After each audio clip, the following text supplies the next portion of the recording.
Os Irmãos Karamazov. Autor Fyodor M. Dostoiévski. Os Irmãos Karamazov. Plural russo de Karamazov. Nome forjado, composto provavelmente do substantivo kara, castigo, punição, e do verbo mazat, sujar, pintar, não acertar. Seria simbolicamente aquele que, com o seu comportamento desacertado, provoca a própria punição. A Anna Grigorievna Dostoiévskaya. Em verdade vos digo que, se o grão de trigo que cai na terra não morrer, fica infecundo, mas se morrer, produz muito fruto. São João, capítulo 12, versículo 24 e versículo 25. Prefácio.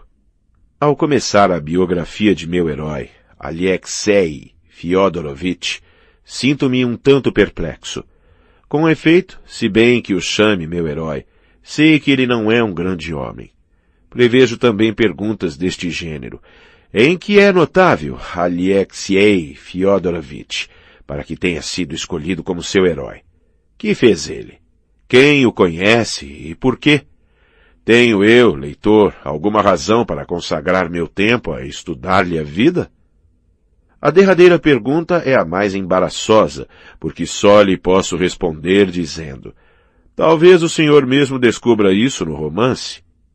Mas se o lerem, sem achar que meu herói é notável. Digo isto porque prevejo, infelizmente, a coisa. A meus olhos é ele notável, mas duvido bastante de que consiga convencer o leitor. O fato é que ele age seguramente, mas de uma maneira vaga e obscura. Aliás, seria estranho em nossa época exigir clareza das pessoas. Uma coisa, no entanto, está fora de dúvida. É um homem estranho, até mesmo um original. Mas a estranheza e a originalidade prejudicam, em lugar de conferir um direito à atenção, sobretudo quando todo mundo se esforça por coordenar as individualidades e destacar um sentido geral do absurdo coletivo. O original, na maior parte dos casos, é o indivíduo que se põe de parte. Não é verdade? No caso de me contradizerem, a propósito deste último ponto, dizendo não é verdade ou não é sempre verdade, retomo coragem a respeito do valor de meu herói. Porque não somente o original não é sempre o indivíduo que se põe de parte, mas acontece de deter a quinta essência do patrimônio comum, enquanto seus contemporâneos o repudiaram por algum tempo. Aliás, em vez de engajar-me nessas explicações destituídas de interesse e confusas, teria começado bem simplesmente, sem prefácio, se minha obra agradar, hão de lê-la, mas a desgraça está em que, além de uma biografia, tenho 2 romances. O principal é o segundo, é a atividade de meu herói em nossa época, no momento presente. O primeiro desenrola-se há 13 anos, e, para dizer a verdade, é apenas um momento da primeira juventude do herói. É indispensável, porque, sem ele, muitas coisas ficariam incompreensíveis no segundo, mas isso só faz aumentar o meu embaraço. Se eu, biógrafo, acho que um romance teria bastado para um herói tão modesto e vago, como apresentar-me com 2 e justificar tal pretensão? Desesperando de resolver essas questões, deixo-as em suspenso. Naturalmente, o leitor perspicaz já adivinhou que tal era meu fim desde o começo e leva-me a mal que perca um tempo precioso em palavras inúteis. Ao que responderei que o fiz por polidez e em seguida por astúcia, a fim de que se fique prevenido de antemão. Além do mais, folgo que meu romance se divida por si mesmo em 2 narrativas, contudo conservando sua unidade integral. Depois de ter tomado conhecimento do primeiro, o leitor verá por si mesmo se vale a pena abordar o segundo. Sem dúvida, cada qual é livre. Pode-se fechar o livro desde as primeiras páginas da primeira narrativa para não mais abri-lo. Mas há leitores delicados que querem ir até o fim para não deixar de ser imparciais. Tais são, por exemplo, todos os críticos russos. Sente-se a gente de coração mais leve para com eles. Malgrado sua consciência metódica, forneço-lhes um argumento dos mais fundamentados para abandonar a narrativa no primeiro episódio do romance. Eis terminado o meu prefácio. Convenho que é supérfluo, mas já que está escrito, deixemo-lo. E agora, comecemos. O autor. Primeira parte. Livro 1. História de uma família. 1. Fyodor Pavlovich Karamazov. Alexei Fyodorovich Karamazov era o terceiro filho de um proprietário de terras de nosso distrito, Fyodor Pavlovich. Tão conhecido em seu tempo, dele se lembram, aliás, ainda, pelo seu fim trágico, ocorrido há 13 anos e de que falarei mais adiante.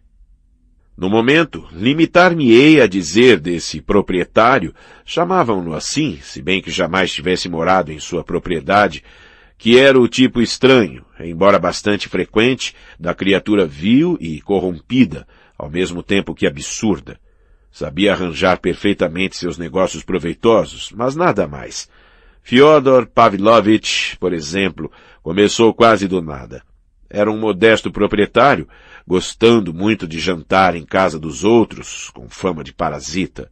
E, no entanto, ao morrer, possuía mais de 100.000 rublos em metal sonante.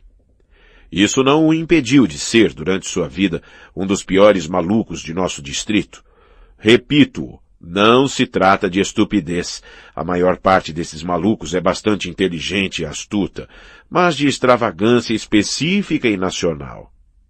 Foi casado 2 vezes e teve 3 filhos. O mais velho, Dmitri, da primeira mulher, e os 2 outros, Ivan e Alexei, da segunda. Sua primeira mulher pertencia a uma família nobre, os Miusov, proprietários bastante ricos do mesmo distrito. Como pôde uma moça, tendo um dote, bonita e, além do mais, viva e espirituosa, tal como se encontram muitas entre nossas contemporâneas, casar-se com tão nulo doidelo, era assim que o chamavam? Creio inútil explicá-lo demasiado longamente. Conheci uma jovem, da penúltima geração romântica, que após vários anos de amor misterioso por um senhor, com o qual poderia casar-se bem tranquilamente, acabou imaginando obstáculos intransponíveis a esse casamento.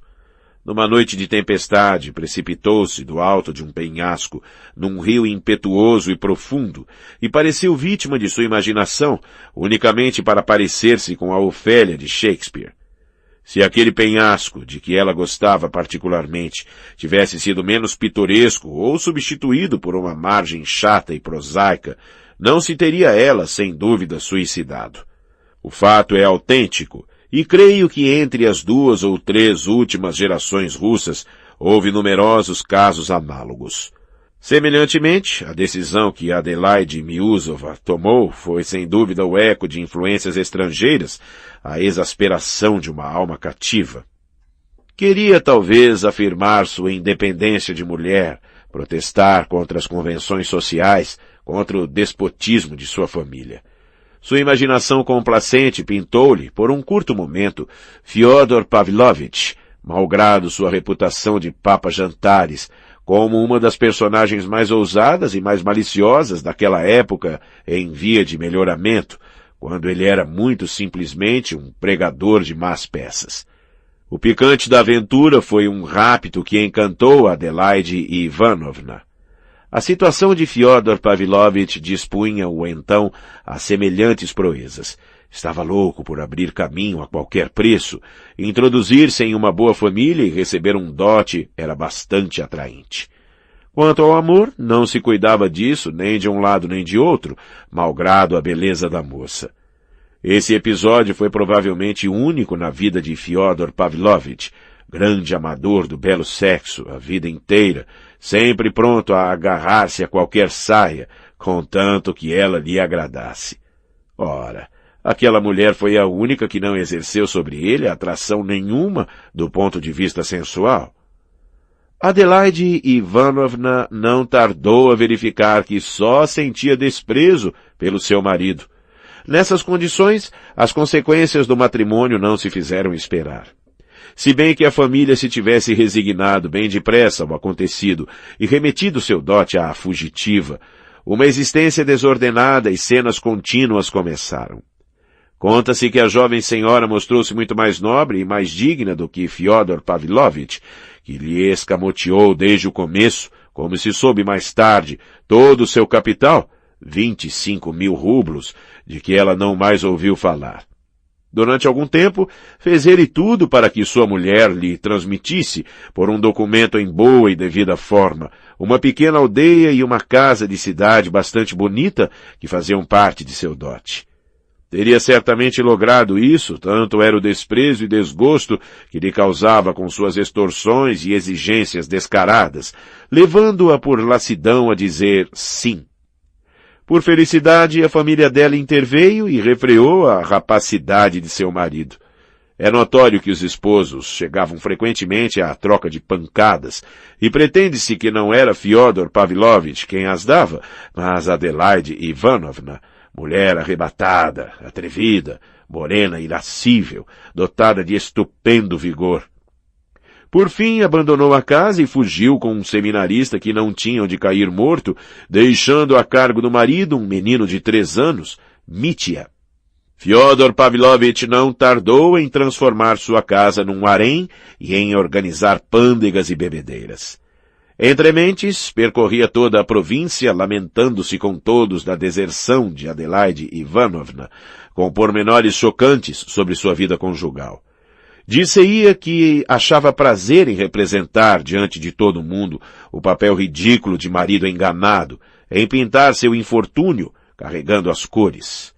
Acreditar-se-ia que você subiu de grau, Fyodor Pavlovitch. Tão contente você se mostra, apesar de sua aflição, diziam-lhe os trocistas. Muitos ajuntavam que ele se sentia feliz em mostrar-se na sua nova atitude de bufão e que, de propósito, para fazer rir mais, fingia não notar sua situação cômica. Quem sabe, aliás, fosse ingenuidade de sua parte? Por fim, conseguiu descobrir a pista da fugitiva. A desgraçada achava-se em Petersburgo, para onde fora com seu seminarista e onde começara a agir publicamente com a maior liberdade. Fyodor Pavlovitch começou a agitar-se e preparou-se para partir. Com que fim? Ele mesmo não sabia ainda. Talvez tivesse verdadeiramente feito a viagem a Petersburgo, mas tomada essa decisão, achou que tinha o direito, para se dar coragem, de embriagar-se desenfreadamente. Enquanto isso, soube a família de sua mulher da morte desta em Petersburgo. Morrera de repente, num pardieiro, de febre tifoide, dizem uns, de fome, segundo outros. Fyodor Pavlovitch estava bêbado quando lhe anunciaram a morte de sua mulher. Conta-se que correu para a rua e se pôs a gritar, na sua alegria, de braços levantados para o céu. Agora deixa morrer o teu servo! Outros pretendem que soluçava como uma criança, a ponto de causar pena vê-lo, malgrado a aversão que inspirava. Pode dar-se que ambas as versões sejam verdadeiras, isto é, que se regozijou com sua libertação, chorando a sua libertadora. Muitas vezes as pessoas, mesmo más, são mais ingênuas, mais simples do que o pensamos. Nós também, aliás. 2. Karamazov livra-se de seu primeiro filho. Pode-se bem imaginar que pai e que educador seria tal homem.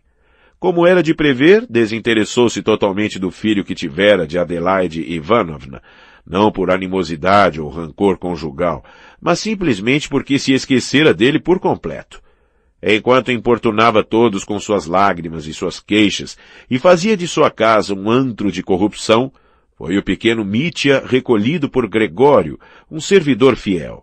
Se não tivesse este tomado conta dele, o menino não teria tido talvez nem mesmo quem lhe trocasse as fraldas. Além disso, sua família por parte de mãe pareceu esquecê-lo. Seu avô morrera, sua avó, estabelecida em Moscou, era muito doente, e suas tias haviam se casado, de modo que Mitya teve que passar quase 1 ano em casa de Gregório e morar em sua isbá. Aliás, se seu pai se tivesse lembrado dele, de fato não podia ignorar sua existência, teria mandado o menino de volta para a isbá, para não ser incomodado nas suas orgias. Mas, entre mentes, chegou de Paris o primo da falecida Adelaide Ivanovna, Piotr Alexandrovich Miusov, que devia, mais tarde, passar muitos anos no estrangeiro. Naquela época, era ainda bastante moço e se distinguia de sua família pela sua cultura, sua estada na capital e no estrangeiro. Tendo sempre tido a mentalidade ocidental, tornou-se, para o fim de sua vida, um liberal à moda dos anos 40 e 50. No curso de sua carreira, esteve em relações com numerosos ultraliberais, na Rússia e no estrangeiro. Conheceu pessoalmente Proudhon e Bakunin. Gostava de evocar os 3 dias da Revolução de Fevereiro de 1848 em Paris, dando a entender que chegara mesmo a tomar parte nas barricadas. Era uma das melhores recordações de sua juventude. Possuía uma fortuna independente, cerca de 1000 almas, para contar a moda antiga. Nota: 1000 almas. Servos da gleba. Calculava-se a riqueza dos proprietários rurais pelo número de almas que eles possuíam. Fim da nota. Sua soberba propriedade encontrava-se nas proximidades de nossa cidadezinha e se limitava com as terras de nosso famoso mosteiro. Logo de posse de sua herança, Piotr Alexandrovich iniciou contra os monges um processo interminável, por causa de certos direitos de pesca ou de corte de madeira, não sei mais ao certo, mas achou de seu dever, na qualidade de cidadão esclarecido, processar os clericais. Tendo sabido das desgraças de Adelaide Ivanovna, de quem se lembrava, e posto ao corrente da existência de Mitya, meteu-se no caso, malgrado sua indignação juvenil e seu desprezo por Fyodor Pavlovich. Foi então que o viu pela primeira vez. Declarou-lhe abertamente sua intenção de encarregar-se da educação do menino. Muito tempo depois, contava como traço característico que Fyodor Pavlovich, quando se tratou de Mitya, pareceu um momento não compreender absolutamente de qual filho se tratava e até mesmo admirar-se de ter um menino em alguma parte em sua casa. Mesmo exagerado, o relato de Piotr Alexandrovich estava próximo da verdade. Efetivamente, Fyodor Pavlovich gostou toda a sua vida de tomar atitudes, de representar um papel, por vezes sem necessidade nenhuma, e mesmo em detrimento seu, como naquele caso particular. É, aliás, um traço especial de muitas pessoas, mesmo inteligentes. Piotr Alexandrovich levou a coisa a sério e foi até nomeado tutor do menino, juntamente com Fyodor Pavlovich, uma vez que a mãe dele deixara uma casa e terras. Mitya foi morar em casa daquele primo que não tinha família. Com pressa de regressar a Paris, depois de haver regularizado seus negócios e assegurado o pagamento de suas rendas, confiou o menino a uma de suas tias que morava em Moscou. Mais tarde, tendo-se aclimatado na França, esqueceu-se do menino, sobretudo quando estourou a Revolução de Fevereiro, que lhe impressionou a imaginação para o resto de seus dias. Tendo morrido a tia que morava em Moscou, Mitya foi recolhido por uma de suas filhas casadas. Mudou, ao que parece, pela 4ª vez de lar. Não me alongo a este respeito no momento, tanto mais quanto ainda muito se falará desse primeiro rebento de Fyodor Pavlovich, e limito-me aos detalhes indispensáveis, sem os quais é impossível começar o romance. Em primeiro lugar, esse Dmitri foi o único dos 3 filhos de Fyodor Pavlovich, que cresceu com a ideia de que tinha alguma fortuna e seria independente ao atingir a maioridade. Sua infância e sua juventude foram agitadas. Deixou o ginásio antes do termo. Entrou em seguida para uma escola militar.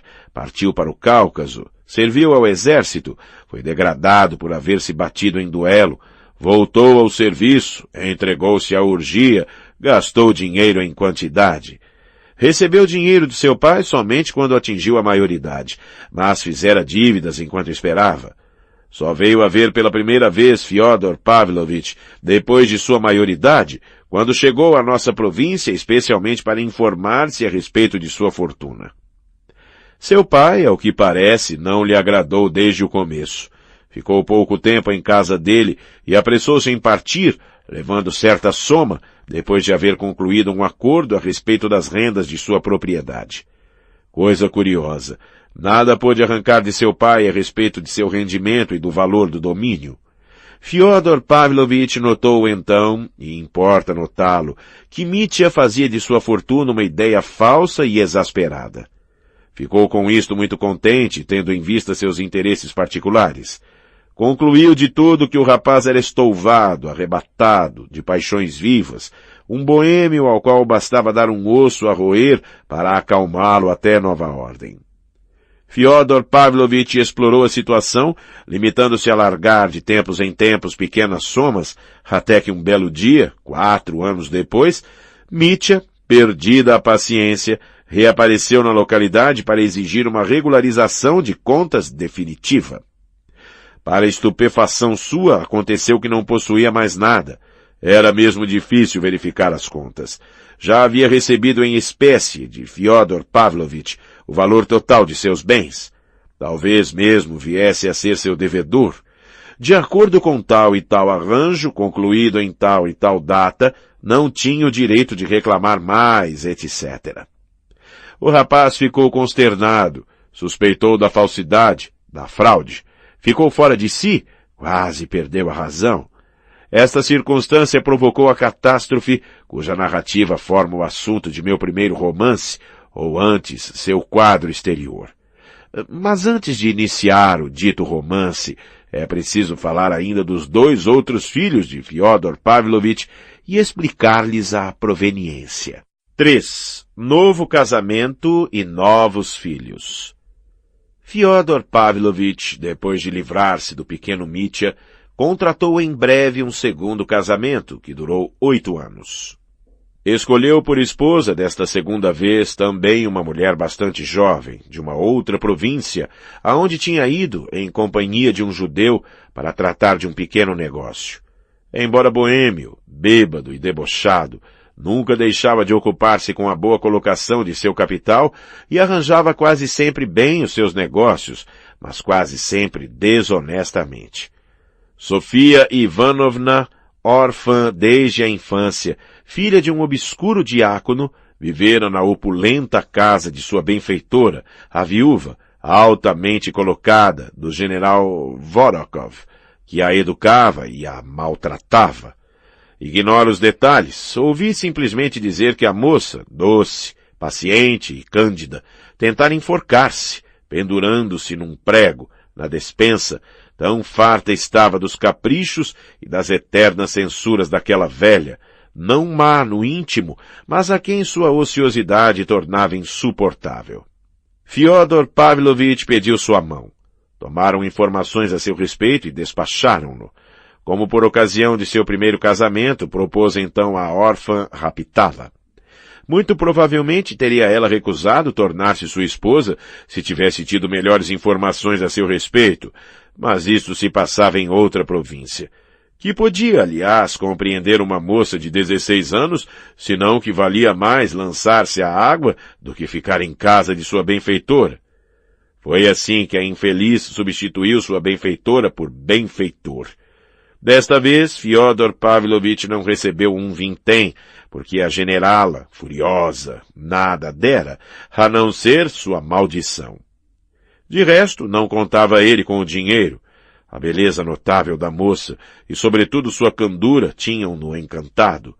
Estava maravilhado, ele, o voluptuoso, até então apaixonado apenas pelos encantos grosseiros. Aqueles olhos inocentes traspassaram-me a alma, dizia mais tarde com um riso canalha. Aliás, aquela criatura corrupta não podia experimentar senão a atração sensual. Fyodor Pavlovich não se incomodou com sua mulher. Como era ela, por assim dizer, culpada para com ele, que a havia quase salvado da corda, aproveitando além disso de sua doçura e de sua resignação espantosas, pisou aos pés a decência conjugal mais elementar. Sua casa tornou-se teatro de orgias nas quais tomavam parte mulheres de má vida. Um traço a notar é que o criado Gregório, criatura taciturna, discutidor estúpido e teimoso, que detestava sua primeira patroa, tomou o partido da segunda, discutindo por causa dela com seu amo de uma maneira quase intolerável da parte de um criado. Um dia chegou a ponto de expulsar as mulheres que se entregavam a orgias em casa de Fyodor Pavlovich. Mais tarde, a infeliz jovem senhora, aterrorizada desde a infância, foi presa numa doença nervosa, frequente entre as aldeãs e que lhes vale o nome de possessas. Por vezes, a doente, vítima de terríveis crises de histeria, perdia a razão. Deu, no entanto, a seu marido 2 filhos. O primeiro, Ivan, após 1 ano de casamento. O segundo, Alexei, 3 anos mais tarde. Quando ela morreu, estava o jovem Alexei, com 4 anos de idade, e por mais estranho que isto pareça, nunca se esqueceu de sua mãe durante toda a sua vida, mas como através de um sonho. Morta sua mãe, tiveram os 2 meninos a mesma sorte que o primeiro. Seu pai esqueceu-se deles, abandonou-os totalmente, tendo sido eles recolhidos pelo mesmo Gregório na sua isbá. Foi lá que os encontrou a velha generala, a benfeitora que havia educado a mãe deles. Vivia ainda, e durante aqueles 8 anos, seu rancor não se desarmara. Perfeitamente ao corrente da existência que levava sua Sofia, ao saber de sua doença e dos escândalos que ela suportava, declarou 2 ou 3 vezes aos parasitas que a cercavam: "Bem feito! Deus a castiga por causa de sua ingratidão." 3 meses exatamente após a morte de Sofia Ivanovna, apareceu a generala em nossa cidade e apresentou-se em casa de Fyodor Pavlovich. Sua visita não durou muito, senão uma meia hora, mas aproveitou seu tempo. Era de noite. Fyodor Pavlovich, a quem não via desde 8 anos, apresentou-se em estado de embriaguez. Conta-se que desde que ela o viu, e sem explicações, lhe deu 2 bofetadas ressoantes e puxou-lhe de alto a baixo o topete umas 3 vezes. Sem acrescentar uma palavra, foi diretamente à isbá, onde se encontravam os meninos. Não estavam lavados nem vestidos com roupas limpas. Vendo isto, a irascível velha assestou também uma bofetada na cara de Gregório e declarou-lhe que levava os meninos. Tais como estavam, enrolou-os numa manta de viagem, pô-los na carruagem e tornou a partir. Gregório guardou a bofetada como bom servidor e absteve-se de qualquer insolência. Ao reconduzir a velha senhora à carruagem, disse num tom grave, depois de ter se inclinado profundamente, que Deus a recompensaria pela sua boa ação. "Não passas de um bobalhão", gritou-lhe ela à guisa de adeus. Tendo examinado o caso, Fyodor Pavlovich declarou-se satisfeito e concedeu mais tarde seu consentimento formal à educação dos meninos em casa da generala. Foi à cidade vangloriar-se das bofetadas recebidas. Pouco tempo depois, a generala morreu. Deixava por testamento 1000 rublos a cada um dos 2 petizes para a sua instrução. Esse dinheiro devia ser despendido integralmente em proveito deles, mas bastar até sua maioridade, sendo já tal soma muito para semelhantes crianças. Se outros quisessem dar mais, que dessem de seu bolso, etc. Não li o testamento, mas trazia a ele um trecho estranho, naquele gosto por demais original. O principal herdeiro da velha senhora era, por felicidade, um homem honesto, marechal da nobreza da província, Yefim Pietrovich Polienov.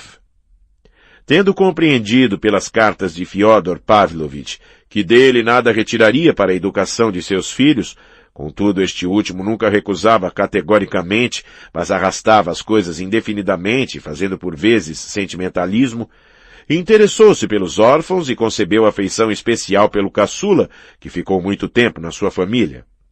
Chamo a atenção do leitor para isso. Se os jovens deviam a alguém sua educação e sua instrução, era justamente a Yefim Pietrovich, caráter nobre, raramente encontrado. Conservou intacto para as crianças seu pequeno capital, que na ocasião de sua maioridade atingia 2000 rublos com os juros, reeducou-os às suas custas, gastando nisso para cada um bem mais de 1000 rublos.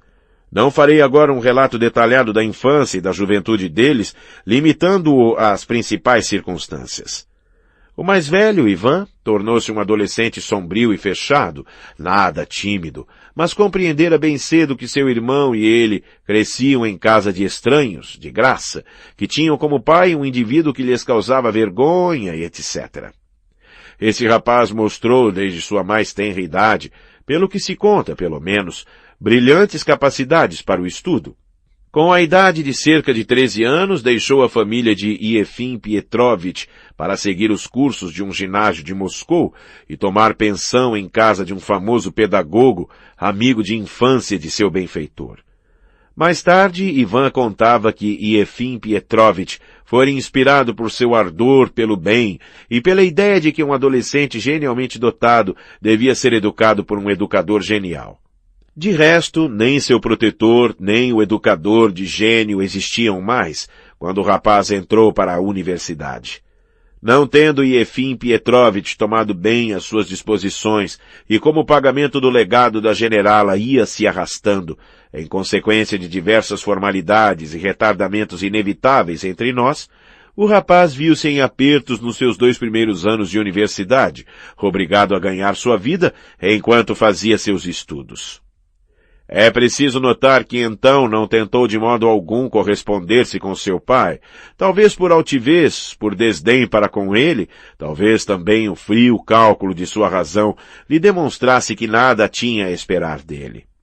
Seja como for, o rapaz não se perturbou, encontrou trabalho, a princípio deu lições a 20 copeques, em seguida redigiu artigos de 10 linhas a respeito de cenas da rua, assinados uma testemunha ocular, que levava a diversos jornais. Esses artigos, dizem, eram sempre curiosos e espirituosos, o que lhes assegurou bom êxito. Dessa maneira, o jovem repórter mostrou sua superioridade prática e intelectual sobre os numerosos estudantes dos 2 sexos, sempre necessitados, que em Petersburgo e em Moscou assaltam ordinariamente, de manhã à noite, as redações dos jornais e revistas, não imaginando nada de melhor senão reiterar seu eterno pedido de traduções do francês e cópias. Uma vez conhecido nas redações, Ivan Fyodorovitch não perdeu o contato. Nos seus derradeiros anos de universidade, pôs-se com muito talento a escrever resenhas de obras especiais, fazendo-se assim conhecido nos círculos literários. Mas somente para o fim é que conseguiu, por acaso, despertar uma atenção particular num círculo de leitores muito mais extenso.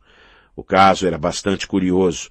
À sua saída da universidade e quando se preparava para partir para o estrangeiro com seus 2.000 rublos, publicou Ivan Fyodorovitch, num grande jornal, um artigo estranho que atraiu a atenção até mesmo dos profanos.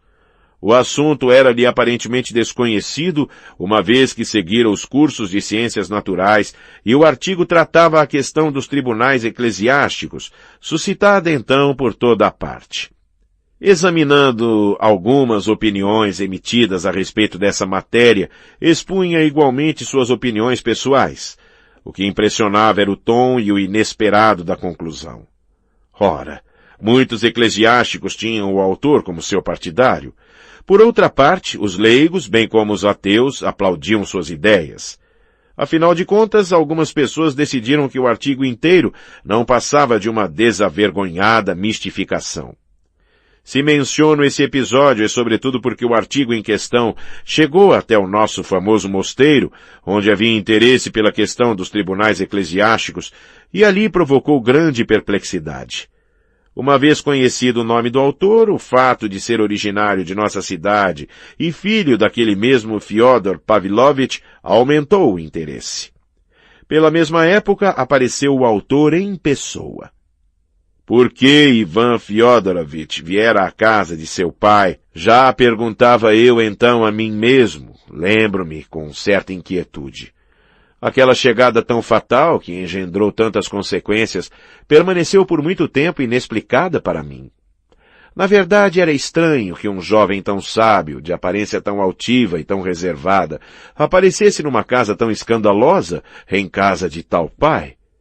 Este ignorara-o toda a sua vida, não se lembrava dele, e se bem que não tivesse dado por coisa alguma do mundo dinheiro, se lhe houvessem pedido, Temia sempre que seus filhos aparecessem para lhe reclamar.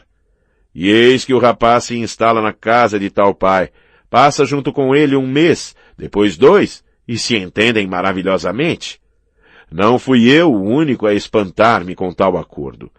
Piotr Alexandrovich Miusov, de quem já se falou, passava uma temporada então entre nós, na sua propriedade suburbana, vindo de Paris, onde fixara a residência. Estava surpreendido mais que todos, tendo travado conhecimento com o rapaz que o interessava bastante e com o qual rivalizava em erudição. Ele é altivo, dizia-nos.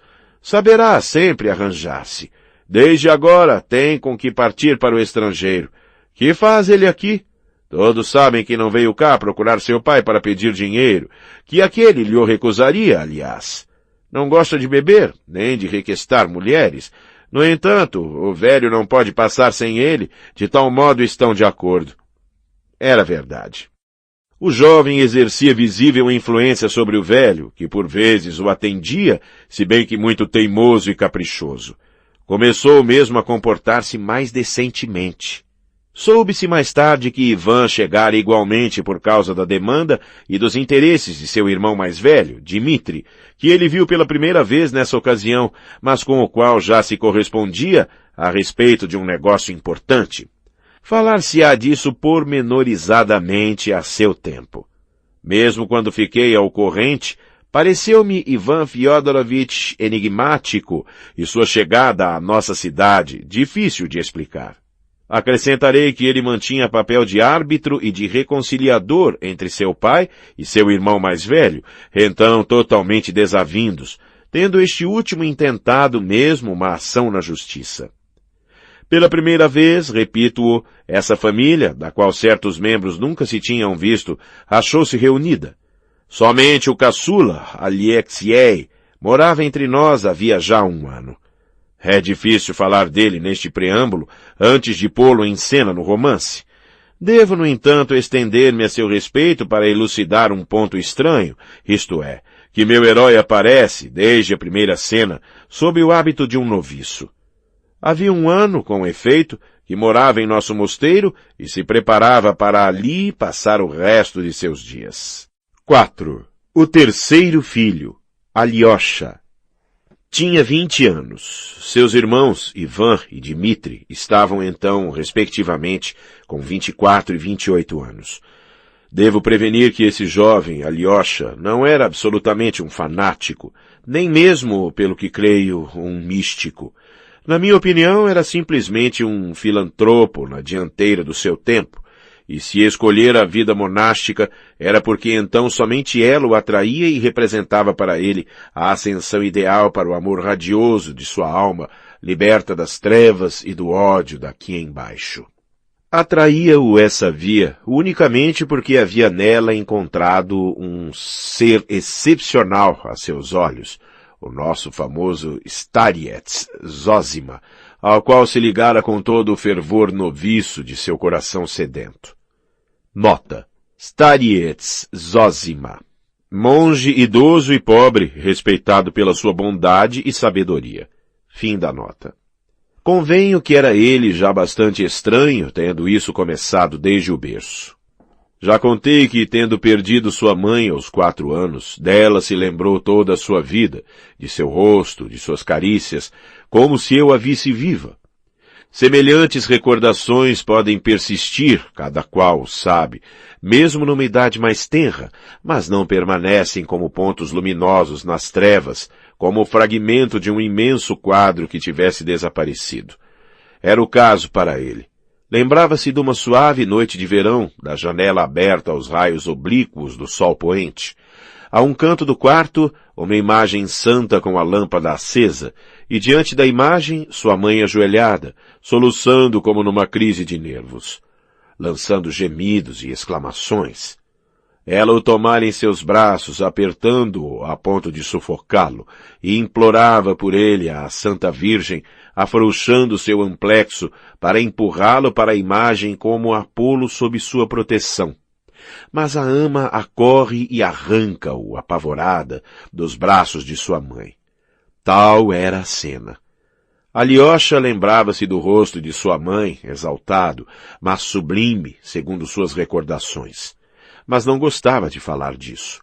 Na sua infância e na sua mocidade, era antes concentrado e até mesmo taciturno, não por timidez ou selvageria, pelo contrário, mas por uma espécie de preocupação interior tão profunda que o fazia esquecer-se dos que o cercavam. Mas gostava de seus semelhantes. Toda a sua vida teve fé neles, sem passar jamais por simplório ou ingênuo. Algo nele revelava que não queria ser o juiz alheio, nem censurar as pessoas ou condená-las por preço algum. Parecia mesmo tudo admitir, sem reprovação, embora muitas vezes com profunda melancolia. Bem mais ainda, conseguira neste sentido ficar inacessível ao espanto e ao medo desde sua primeira mocidade. Chegado aos 20 anos à casa de seu pai, num foco de baixo deboche, ele, casto e puro, retirava-se em silêncio quando a vida se lhe tornava intolerável, mas sem testemunhar a ninguém reprovação alguma nem desprezo. Tendo seu pai sido outrora parasita e, por consequência, sutil e sensível às ofensas, acolheu-o a princípio de má vontade. Ele se cala, dizia ele, mas nem por isso deixa de pensar. Entretanto, não tardou em beijá-lo, em acariciá-lo. Eram, na verdade, lágrimas e um enternecimento de bêbado, mas via-se que o amava com um amor sincero, profundo, que até então fora incapaz de sentir por quem quer que fosse. Sim, aquele adolescente era amado por todos, em toda a parte aonde fosse, e isso desde sua infância. Na família de seu benfeitor, Yefim Pietrovitch Polienov, tinham-se de tal modo ligado a ele que todos o consideravam como filho da casa. Ora, entrar em casa deles numa idade em que a criança é ainda incapaz de cálculo e de astúcia, em que ignora as intrigas que atraem o favor e a arte de se fazer amar. Esse dom de despertar a simpatia era por consequência nele natural, espontâneo, sem artifício. O mesmo ocorria na escola, e no entanto, as crianças como Alyosha atraem a desconfiança de seus camaradas, suas zombarias e, por vezes, o ódio. Desde a infância, gostava ele, por exemplo, de isolar-se para sonhar, para ler num canto. Contudo, foi objeto de afeição geral durante sua permanência na escola. Não era brincalhão, nem mesmo alegre. Observando-se, via depressa que não era melancolia, mas, pelo contrário, uma disposição igual e serena. Entre seus condiscípulos, jamais queria pôr-se à frente. Por esta razão, talvez, jamais temia alguém. E os rapazes notavam que, longe de orgulhar-se disso, parecia ignorar sua ousadia, sua intrepidez. Não era rancoroso. Uma hora após ter sido ofendido, respondia ao ofensor ou dirigia-lhe ele próprio a palavra, com um ar confiante, tranquilo, como se nada se tivesse passado entre eles.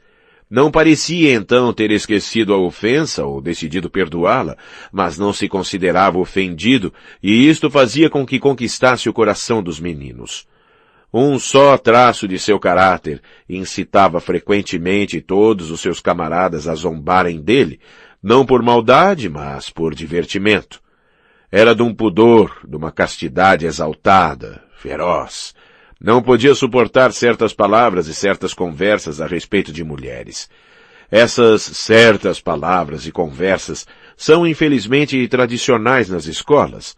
Jovens de alma e coração puros, quase crianças ainda, gostam muitas vezes de entreter-se com cenas e imagens a respeito das quais os próprios soldados nem sempre falam. Aliás, estes últimos sabem menos a este respeito que os rapazes de nossa sociedade culta. Não há ainda aí, admito, corrupção moral, nem verdadeiro cinismo, mas a aparência disso. E isso passa frequentemente aos olhos deles como algo de delicado, de fino, digno de ser imitado.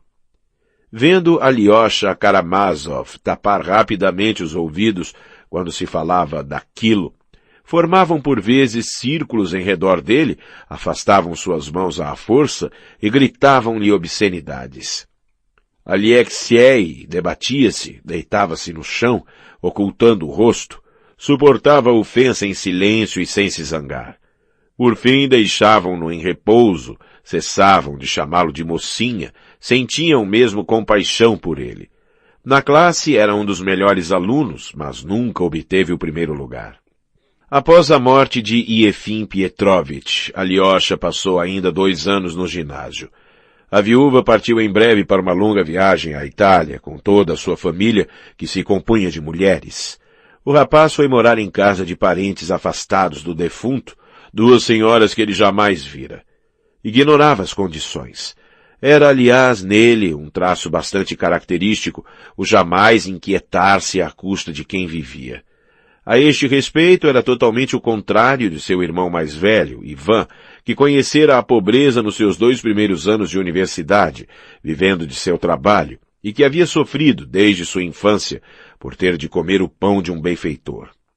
Mas não se podia julgar severamente essa particularidade do caráter de Alexei, porque bastava conhecê-lo um pouco para que se ficasse convencido de que era um desses inocentes, capazes de dar todo o seu capital a uma boa obra, ou mesmo a um cavalheiro de indústria, se lhe o pedisse. Em geral, ignorava o valor do dinheiro, em sentido figurado, entenda-se. Quando lhe davam dinheiro, não sabia o que fazer dele durante semanas, ou gastava-o num piscar de olhos. Piotr Alexandrovich Milyuzov, bastante meticuloso no que se refere a dinheiro e honestidade burguesa, tendo sido mais tarde ocasião de observar Alexei, caracterizou-o desta maneira. Eis talvez o único homem no mundo que, se ficasse sem recursos numa grande cidade desconhecida, não morreria de fome nem de frio, porque imediatamente o nutririam, viriam em seu auxílio, senão ele mesmo se livraria logo de apertos, sem trabalho nem humilhação, e seria um prazer para os outros prestar-lhe serviços. No ginásio não terminou seus estudos. Restava-lhe ainda 1 ano, quando declarou de repente àquelas senhoras que partia para a casa de seu pai por causa de um negócio que lhe viera à cabeça. As senhoras lamentaram-no muito, não queriam deixá-lo partir. A viagem custava muito pouco e não deixaram elas que ele empenhasse o relógio que lhe tinha dado a família de seu benfeitor antes de partir para o estrangeiro. Foi abundantemente provido de dinheiro, bem como de roupa branca e vestes, mas ele devolveu-lhes a metade da soma, declarando que fazia questão de viajar em 3ª classe. Como seu pai lhe perguntasse por que viera antes de ter acabado seus estudos, não respondeu nada, mas mostrou-se mais pensativo que de costume.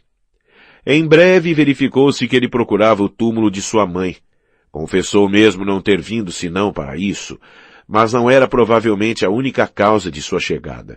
Sem dúvida, ignorava então que não teria podido explicar ele mesmo, com certeza, o que havia de súbito surgido em seu íntimo para arrastá-lo irresistivelmente a uma via nova, desconhecida. Fyodor Pavlovitch não pôde indicar-lhe o túmulo de sua mãe, porque ali jamais voltara e esquecera o lugar após tantos anos. Falemos de Fyodor Pavlovitch. Ficara muito tempo ausente de nossa cidade.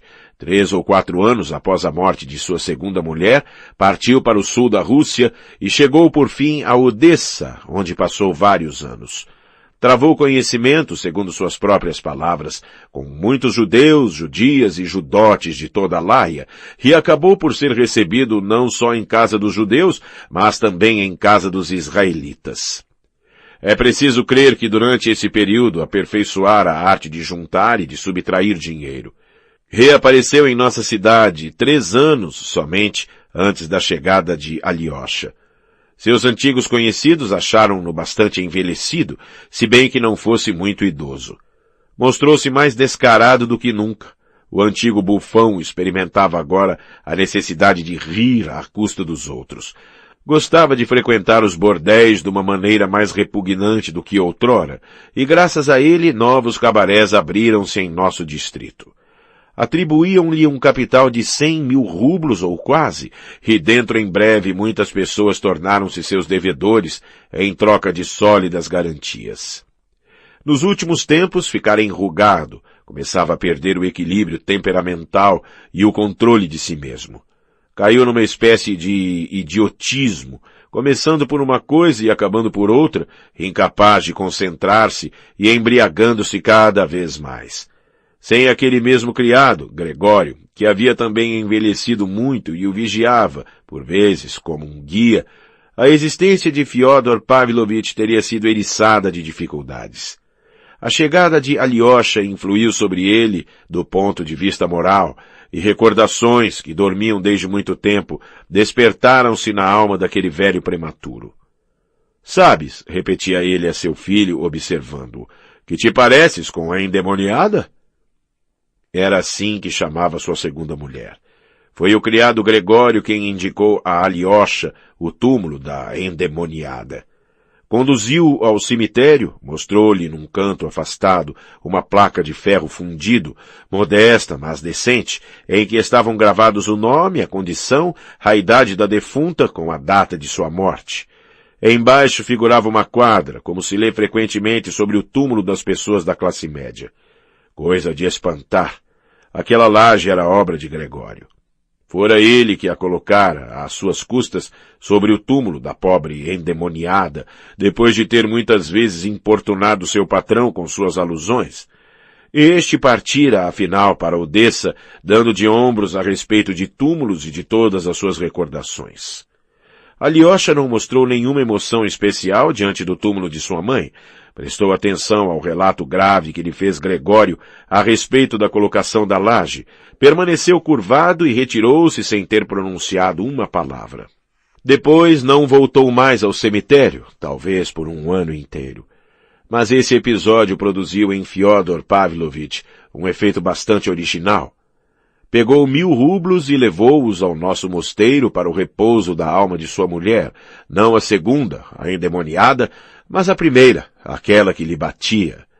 Na mesma noite embriagou-se e falou mal dos monges na presença de Alyosha.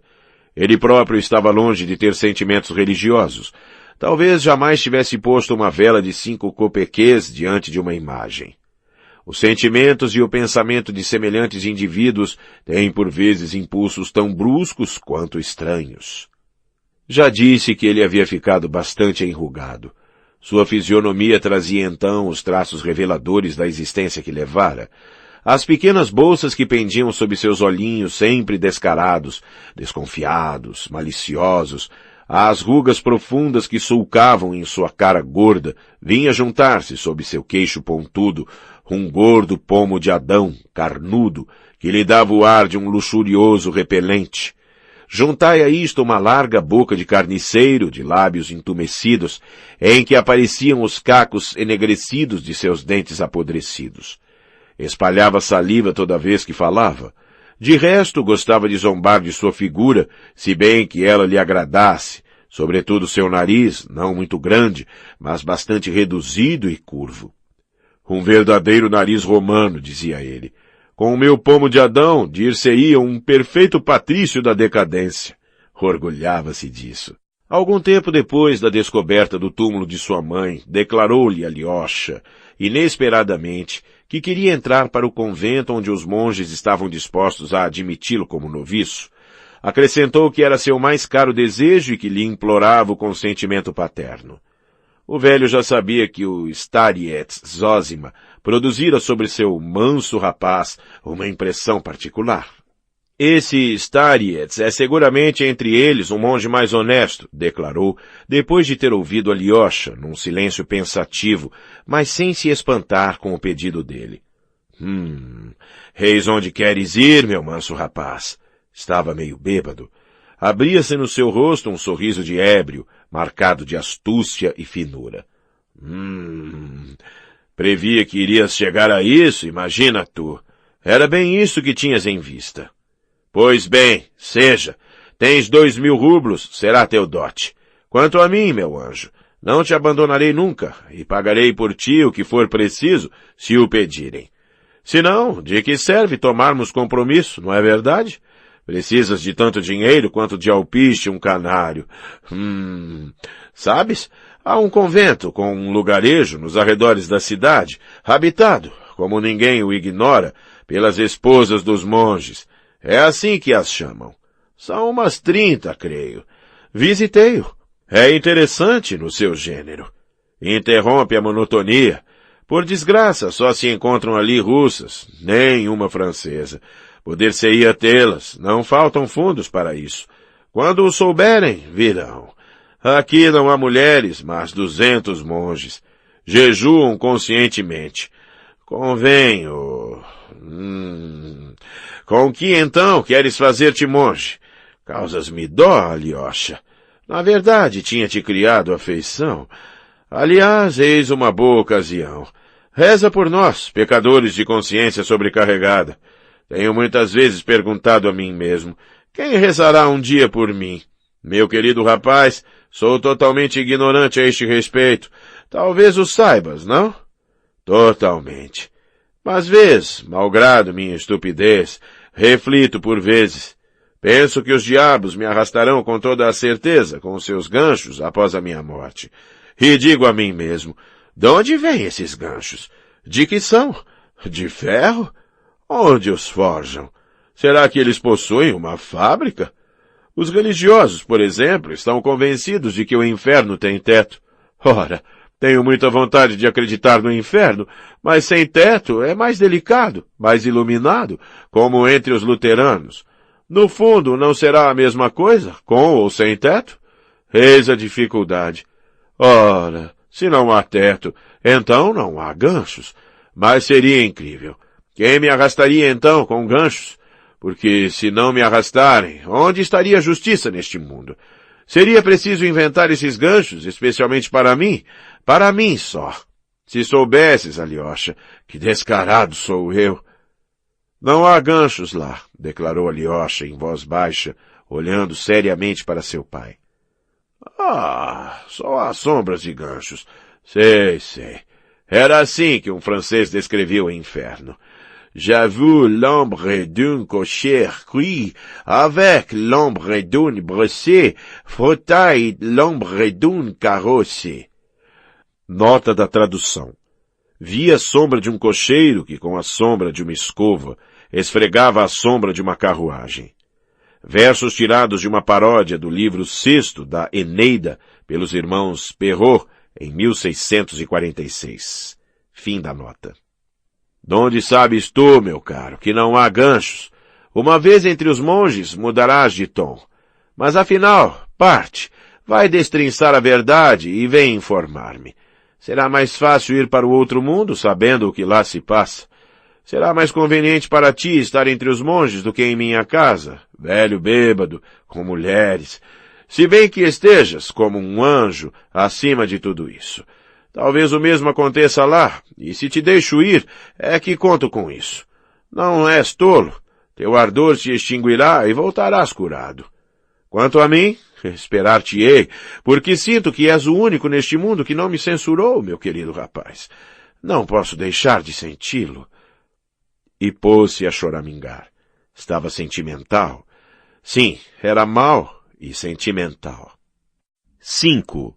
Os Startse.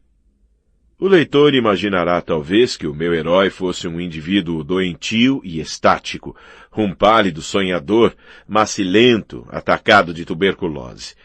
Pelo contrário, Alyosha, que tinha então 19 anos, era um jovem bem feito, de faces vermelhas, de olhar límpido, transbordante de saúde. Era mesmo bastante belo, de talhe esbelto, cabelos castanhos, rosto regular, embora um pouco alongado, olhos de um cinzento escuro, brilhantes, rasgados, pensativo e parecendo bastante calmo. Dir-se-á talvez que faces vermelhas não impedem de ser fanático ou místico. Ora, parece-me que Alyosha era, mais que qualquer outra pessoa, realista. Bem de certo, no convento cria perfeitamente nos milagres, mas, na minha opinião, os milagres jamais perturbarão o realista. Não são eles que o levam a crer.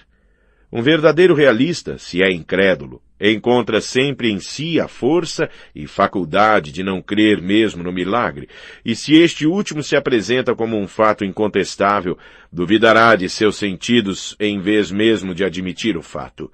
Se o admitir, será como um fato natural, mas desconhecido dele até então.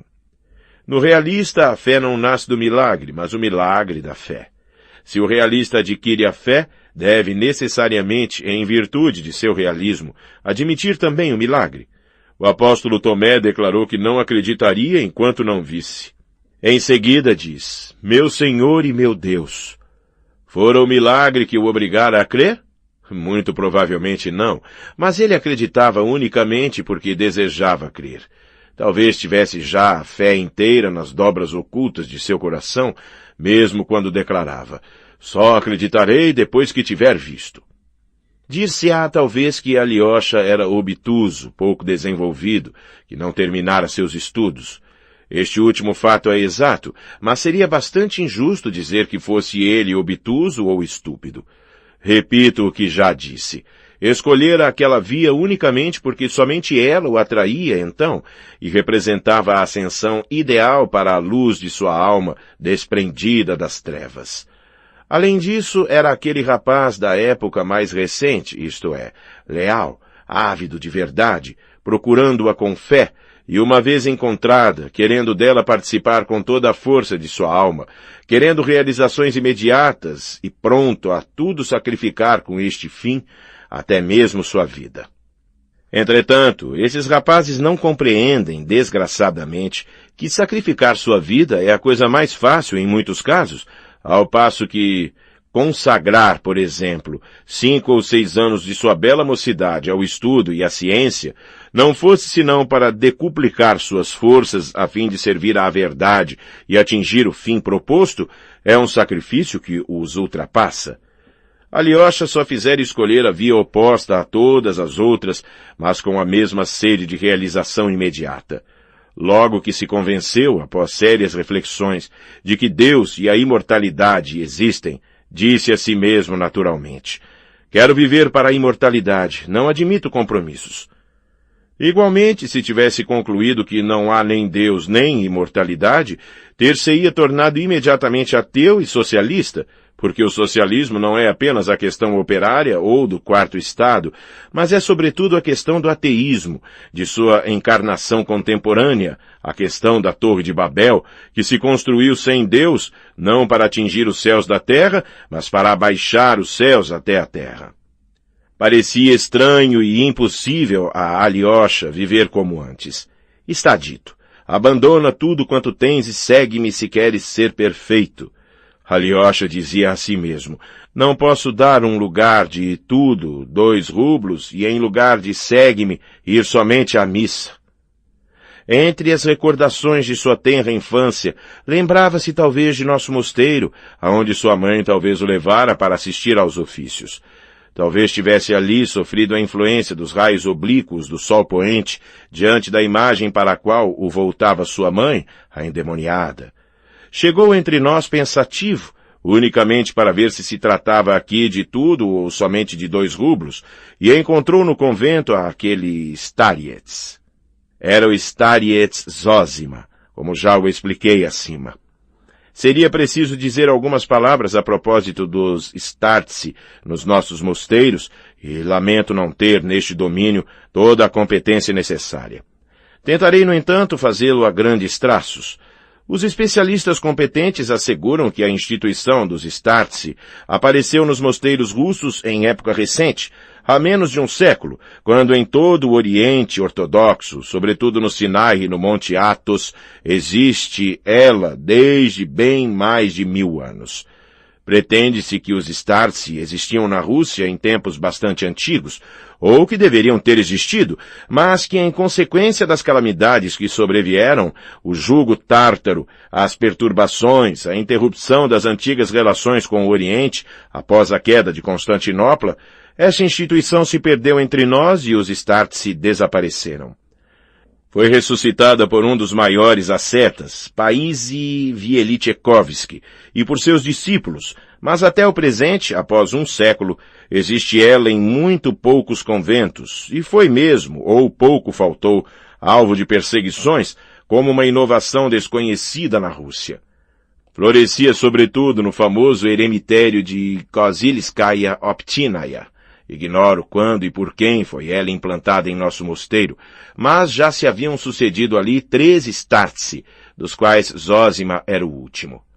Estava quase a sucumbir à fraqueza e às doenças, e não se sabia por quem substituí-lo. Para nosso mosteiro era essa uma séria questão, porque até o presente nada o havia distinguido. Não possuía nem relíquias santas, nem ícones miraculosos, ligando-se às tradições gloriosas à nossa história. Faltavam-lhe igualmente os altos fatos históricos e os serviços prestados à pátria. Tornara-se florescente e famoso em toda a Rússia, graças a seus startse, que os peregrinos vinham em multidão ver e ouvir de todos os pontos da Rússia a milhares e verstas. Que é um starets? O starets é aquele que absorve vossa alma e vossa vontade nas suas. Tendo escolhido um starets, vós abdicais de vossa vontade e lhe a entregais com toda a obediência, com inteira resignação. O penitente submete-se voluntariamente a essa prova, a essa dura aprendizagem, na esperança de, após um longo estágio, vencer-se a si mesmo, dominar-se a ponto de atingir, afinal, depois de ter obedecido toda a sua vida, a liberdade perfeita, isto é, a liberdade para consigo mesmo, e evitar a sorte daqueles que viveram sem se encontrar a si mesmos. Esta invenção, isto é, a instituição dos startse, não é teórica, mas tirada no Oriente de uma prática milenar. As obrigações para com o starets são bem diversas da obediência habitual que sempre existiu igualmente nos mosteiros russos. Lá, a confissão de todos os militantes ao starets é perpétua e o elo que liga o confessor ao confessado indissolúvel. Conta-se que nos tempos antigos do cristianismo, um noviço, depois de haver deixado de cumprir um dever prescrito pelo seu starets, abandonou o mosteiro para dirigir-se a outro país, da Síria ao Egito. Ali praticou atos sublimes e foi por fim julgado digno de sofrer o martírio pela fé. Já a igreja ia enterrá-lo, reverenciando-o como um santo, quando o diácono proferiu: "Que os catecúmenos saiam!" O caixão que continha o corpo do mártir foi arrancado de seu lugar e projetado fora do templo 3 vezes em seguida. Soube-se por fim que aquele santo mártir havia infringido a obediência e abandonado seu starets, e que, por consequência, não podia ser perdoado sem o consentimento deste último, malgrado sua vida sublime. Mas quando o starets, chamado, o desligou da obediência, pôde-se enterrá-lo sem dificuldade. Sem dúvida, não passa isso de uma antiga lenda, mas eis um fato recente. Um religioso cuidava de sua salvação no Monte Athos, ao qual queria de toda a sua alma, como um santuário e um retiro tranquilo, quando seu starets lhe ordenou, de repente, que partisse para ir primeiro a Jerusalém visitar os lugares santos, depois voltar ao norte, na Sibéria. Lá é que é teu lugar, e não aqui. Consternado e desolado, o monge foi procurar o patriarca em Constantinopla e suplicou-lhe que o libertasse da obediência. Mas o chefe da igreja respondeu-lhe que não somente ele, patriarca, não podia desligá-lo, mas não havia nenhum poder no mundo capaz de fazê-lo, exceto o starets do qual ele dependia. Vê-se dessa forma que, em certos casos, os startse estão investidos de uma autoridade sem limites e incompreensível. Eis porque, em muitos de nossos mosteiros, essa instituição foi a princípio quase perseguida. No entanto, o povo testemunhou imediatamente grande veneração pelos startse. Por isso, o povinho e as pessoas mais distintas vinham em multidão prosternar-se diante dos startse de nosso mosteiro e lhes confessavam suas dúvidas, seus pecados, seus sofrimentos, implorando conselhos e direções. Vendo o que os adversários dos startse lhes censuravam, entre outras acusações, envilecerem arbitrariamente o sacramento da confissão, se bem que as confidências ininterruptas do noviço ou de um leigo ao starets não tivessem de modo algum o caráter de um sacramento. Seja como for, a instituição dos startse se manteve e implanta-se pouco a pouco nos mosteiros russos. É verdade que esse meio experimentado e já milenar de regeneração moral, que faz o homem passar da escravidão à liberdade, aperfeiçoando-o, pode também tornar-se uma arma de 2 gumes. Em lugar da humildade e do domínio de si mesmo, pode desenvolver um orgulho satânico e fazer um escravo em lugar de um homem livre. O starets Zosima tinha 65 anos. Descendia de uma família de proprietários. Na sua mocidade servira ao exército como oficial no Cáucaso. Sem dúvida, Alyosha ficou impressionado por certa qualidade especial da alma dele. Vivia na mesma cela do Starets, que muito o amava e o mantinha a seu lado. É preciso notar que, vivendo no mosteiro, não estava Alyosha preso por nenhum laço. Podia ir aonde bem quisesse, dias inteiros, e se usava batina era voluntariamente, para não se distinguir de ninguém no mosteiro. Talvez a imaginação juvenil de Alyosha tivesse sido muito impressionada pela força e pela glória que cercavam seu Starets como uma auréola. A propósito do Starets Zósima, muitos que vinham expandir seu coração, ávidos de seus conselhos e de suas consolações, havia para o fim adquirido grande perspicácia. Ao primeiro olhar lançado sobre um desconhecido, adivinhava o motivo de sua vinda, o que lhe era preciso e até mesmo o que lhe atormentava a consciência. O penitente ficava espantado, confuso e por vezes mesmo apavorado por sentir-se penetrado antes de ter proferido uma palavra. Alyosha notara que muitos daqueles que vinham pela primeira vez entreter-se em particular com o Starets entravam em seu aposento com temor e inquietação. Quase todos saíam radiantes e o rosto mais sombrio iluminava-se de satisfação. O que o surpreendia também é que o Starets, longe de ser severo, parecia mesmo satisfeito.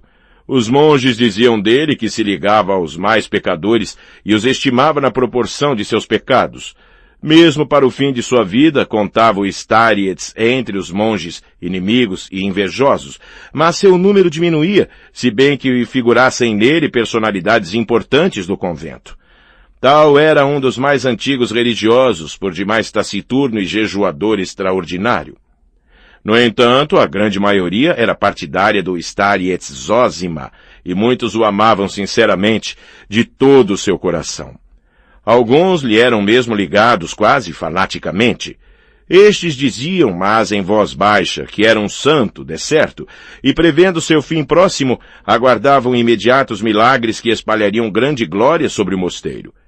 Alexei cria cegamente na força miraculosa do Starets, da mesma maneira que acreditava no relato do caixão projetado fora da igreja.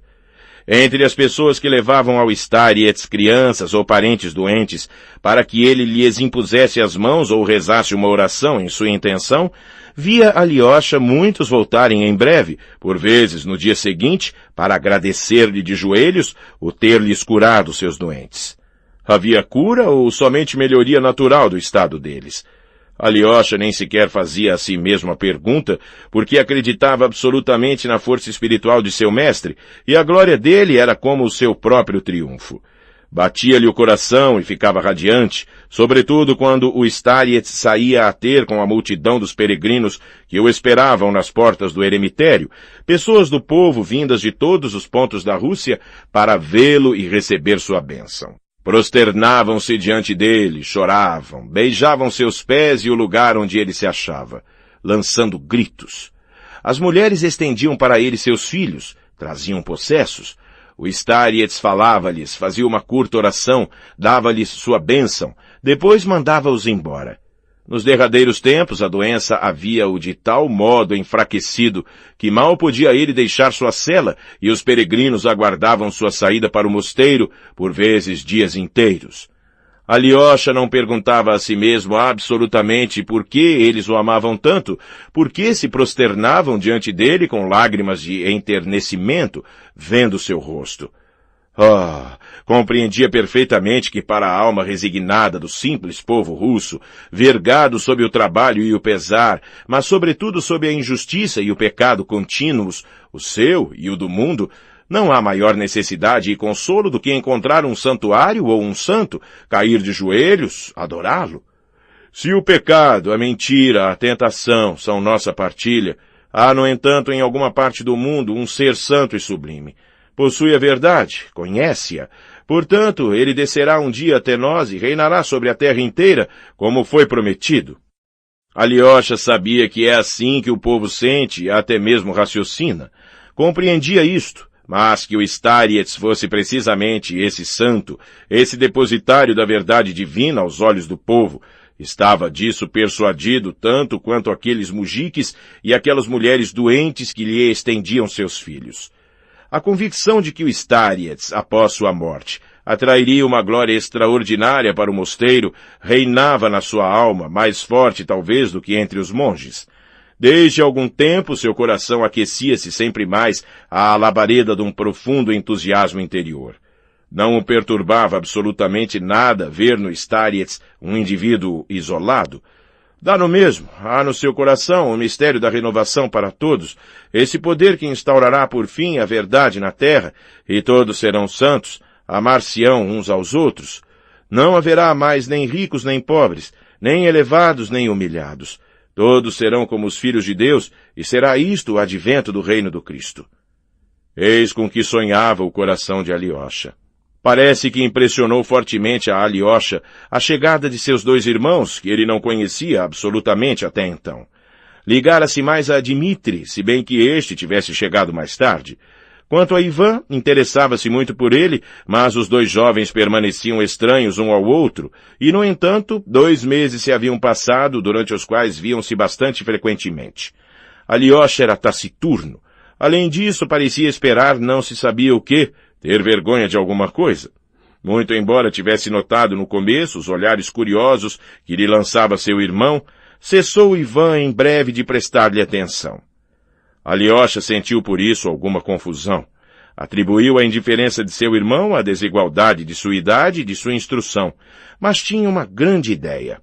O pouco interesse que lhe testemunhava Ivan podia provir de uma causa que ele ignorava. Parecia este absorvido por algo de importante, como se visasse um alvo muito difícil, o que teria explicado sua distração a respeito dele. Alexei perguntou igualmente a si mesmo se não havia naquilo o desprezo de um ateu sábio por um pobre noviço. Não podia sentir-se ofendido com tal desprezo, se é que ele existia, mas aguardava com um vago alarma, que ele próprio não explicava a si mesmo, no momento em que seu irmão queria aproximar-se dele. Seu irmão Dmitri falava de Ivan com o mais profundo respeito, num tom circunspecto. Contou a Alyosha os detalhes do importante negócio que havia aproximado estreitamente os dois mais velhos. O entusiasmo com que Dmitri falava de Ivan impressionava tanto mais Alyosha, quanto, comparado a seu irmão, Dmitri era quase um ignorante. O contraste da personalidade deles e de seus caracteres era tão vivo que se teria dificilmente imaginado 2 seres tão diferentes. Foi então que teve lugar a entrevista, ou antes a reunião, na cela do Starets, de todos os membros daquela família mal harmonizada, reunião que exerceu influência extraordinária sobre Alyosha. O pretexto que a motivou era na realidade mentiroso. O desacordo entre Dmitri e seu pai a respeito da herança de sua mãe e das contas da propriedade atingia então seu auge. As relações tinham se envenenado a ponto de tornar-se insuportáveis. Foi Fyodor Pavlovich quem sugeriu, por brincadeira, que se reunissem todos na cela do Starets Zosima. Sem recorrer à sua intervenção, poderiam eles entender-se mais decentemente, sendo capazes a dignidade e a pessoa do Starets de impor a reconciliação. Dmitri, que jamais estivera em casa dele e jamais o vira, pensou que quisessem amedrontá-lo daquela maneira, mas como ele próprio se censurava secretamente de muitas explosões bastante bruscas em sua querela com seu pai, aceitou o desafio. É preciso notar que não residia, como Ivan, em casa de seu pai, mas na outra extremidade da cidade. Pyotr Alexandrovich Miusov, que morava então em nossa cidade, agarrou-se a essa ideia. Liberal dos anos 40 e 50, livre pensador e ateu, tomou neste caso uma parte extraordinária, por tédio talvez, ou para se divertir. Tomou-o subitamente a fantasia de ver o mosteiro e o santo. Como seu antigo processo contra o mosteiro durasse ainda, o litígio tinha por objeto a delimitação de suas terras e certos direitos de pesca e de corte. Apressou-se em aproveitar essa ocasião, sob o pretexto de entender-se com o padre Abade, a fim de dar por terminado aquele negócio amigavelmente. Um visitante animado de tão boas intenções podia ser recebido no mosteiro com mais atenções que um simples curioso. Essas considerações fizeram com que se insistisse junto ao Starets, o qual desde algum tempo não deixava mais sua cela e recusava, mesmo por causa de sua doença, receber os simples visitantes. Deu seu consentimento e foi marcado o dia. Quem me encarregou de decidir entre eles? Declarou ele somente a Alyosha com um sorriso. Ao saber dessa reunião, ficou Alyosha muito perturbado. Se algum dos adversários em luta podia tomar aquela entrevista a sério, era seguramente seu irmão Dmitri, e somente ele. Os outros iriam com intenções frívolas e talvez ofensivas para o Starets. Alyosha o compreendia bem. Seu irmão Ivan e Miusov para ali se dirigiam, levados pela curiosidade, e seu pai para fazer o papel de palhaço. Se bem que guardando o silêncio. Conhecia-o a fundo. Repito, aquele rapaz não era tão ingênuo como todos o acreditavam. Aguardava com ansiedade o dia marcado. Sem dúvida levava muito em questão ver cessar por fim o desacordo na sua família. Mas preocupava-se sobretudo com o Starets. Tremia por ele, pela sua glória, temendo as ofensas, particularmente as finas zombarias de Miusov e as reticências do erudito Ivan. Queria mesmo tentar prevenir o Starets, falar-lhe a respeito daqueles visitantes eventuais, mas refletiu e calou-se.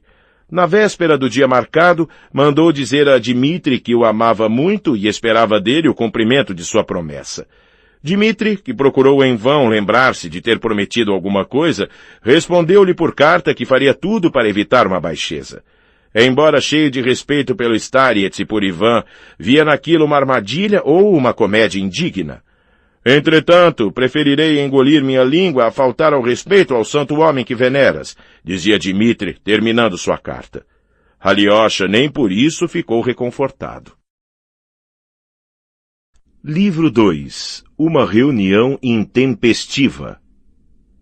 1. A chegada ao mosteiro. Estava um dia magnífico, quente e claro. Era no fim de agosto. A entrevista com o Starets fora marcada para imediatamente depois da última missa, às 11h30. Os nossos visitantes chegaram quase no fim da cerimônia em 2 carruagens. A primeira, uma elegante caleça, puxada por 2 cavalos de preço, estava ocupada por Pyotr Alexandrovich Miusov e um parente afastado, Pyotr Fomich Kolganov, de 20 anos de idade. Este rapaz preparava-se para entrar na universidade. Miusov, de quem ele era hóspede, propunha-lhe levá-lo ao estrangeiro, a Zurique ou a Iena, para ali acabar seus estudos, mas ele não havia ainda tomado decisão. Pensativo e distraído, tinha um aspecto agradável, uma constituição robusta, a estatura bastante elevada. De olhar estranhamente fixo, o que é próprio das pessoas distraídas, olhava-nos por vezes muito tempo sem ver-nos. Taciturno e algo embaraçado, acontecia-lhe, somente na intimidade, mostrar-se de repente bastante loquaz, veemente, jovial, rindo só Deus sabe de quê. Mas sua imaginação não passava de um fogo de palha, assim que se acendia, logo se apagava. Andava sempre bem vestido e até mesmo com apuro. Possuidor de certa fortuna, tinha ainda mais em perspectiva. Entretinha com Alyosha relações amigáveis. Fyodor Pavlovich e seu filho tinham tomado lugar em uma caleça de aluguel bastante estragada, mas espaçosa, atrelada a 2 velhos cavalos malhados de preto e branco que seguiam a uma distância respeitável. Dmitri tinha sido prevenido na véspera da hora da entrevista, mas estava atrasado. Os visitantes deixaram suas carruagens perto da cerca na hospedaria e transpuseram a pé as portas do mosteiro. Exceto Fyodor Pavlovich, os 3 outros jamais tinham visto o mosteiro e Miusov havia 30 anos que não entrava numa igreja. Olhava com certa curiosidade, assumindo um ar desenvolto, mas o interior do mosteiro, de parte a igreja e as dependências, aliás bastante banais, nada oferecia a seu espírito observador. Os derradeiros fiéis que saíam da igreja benziam-se de gorros nas mãos. Entre o povinho viam-se também pessoas de uma posição mais elevada, 2 ou 3 damas, um velho general, todos hospedados na pousada. Mendigos cercaram nossos visitantes, mas ninguém lhes deu esmola. Somente Pietrusha Kolganov tirou 10 copequês de seu porta-moedas e, acanhado, Deus sabe por quê, introduziu-os rapidamente na mão de uma mulher, murmurando: "Reparta-os." Nenhum de seus companheiros lhe fez qualquer observação, o que teve como resultado aumentar-lhe a confusão. Coisa estranha. Deveriam deveras esperá-los e até mesmo testemunhar-lhes algumas atenções. Um deles acabava de fazer um donativo de 1000 rublos, o outro era um proprietário bastante rico, que mantinha os monges mais ou menos sob sua dependência, no que dizia respeito à pesca, de acordo com o rumo que tomasse o processo. No entanto, nenhuma personalidade oficial se encontrava lá para recebê-los. Miusov contemplava com ar distraído as lápides tumulares em redor da igreja e quis fazer a observação de que os ocupantes daqueles túmulos deviam ter pago bastante caro o direito de serem enterrados em um lugar tão santo, mas manteve-se em silêncio. Sua ironia de liberal dava lugar à irritação. A quem, diabo, devemos dirigir-nos nesta casa onde todos mandam? Seria preciso sabê-lo, porque o tempo passa, murmurou ele, como consigo mesmo. De repente, aproximou-se deles uma personagem calva, de idade madura, numa ampla veste de verão e de olhos ternos. De chapéu na mão, apresentou-se, ceceando, como o proprietário de terras Maximov, do governo de Tula. Deu-se conta imediatamente do embaraço daqueles senhores. O Stariets Zosima mora no eremitério, à parte, a 400 passos do mosteiro. É preciso atravessar o bosquezinho. Sei bem, respondeu Fyodor Pavlovich. Não nos lembramos bem da estrada, pois faz muito tempo que não vem por aqui. Passem por aquela porta, depois sigam diretamente pelo bosquezinho. Permitam-me que os acompanhe, eu mesmo, por aqui. Saíram da cerca e meteram-se no bosque. O proprietário Maximov, de uns 60 anos de idade, caminhava, ou antes, corria ao lado deles, examinando-os a todos com uma curiosidade incômoda. Esbugalhava os olhos. Fique o senhor sabendo que nós vamos à casa desse Stariets para tratar de um negócio pessoal, observou friamente Miusov. Obtivemos, por assim dizer, uma audiência dessa personagem, de modo que, malgrado nossa gratidão, não lhe propomos que entre conosco. Já estive ali, um chevalier parfait, declarou, dando um piparote no ar, o proprietário. Quem é ce chevalier? Perguntou Miusov.